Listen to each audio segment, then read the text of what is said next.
Humaharap ngayon sa patong-patong na kaso ang owner, CEO ng Miss Universe 2023 na si Anja Rajutati. Ito'y matapos mapag-alamang lumawag ito sa ilang batas na naaayon sa kanilang bansa ng Thailand. Humaharap din ito sa kaso na inihain ng ating Pangulo Bongbong Marcos tungkol sa pandarayang ginawa nito sa pandaraya kay Michelle D ng Miss Universe 2023. Hindi raw makakapayag si BBM na hindi mananagot ang may kasalanan.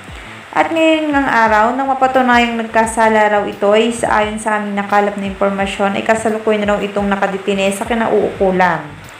Kasalukuyan raw itong nasa press conference sa Bangkok, Thailand ang arestuhin ng mga otoridad. Dito pa lang ay hindi na ito pumalag, kung saan ay naghain pa ito ng kanyang panayam tungkol sa kinakaharap niyang mga kaso na patong-patong na inisinampa sa kanya. Aniya sa Tagalog, haharapin ko ito dahil naniniwala ako na wala akong kasalanan. Biktima lang din ako. Patutunayan ko sa inyo na wala akong kasalanan, inosente ako.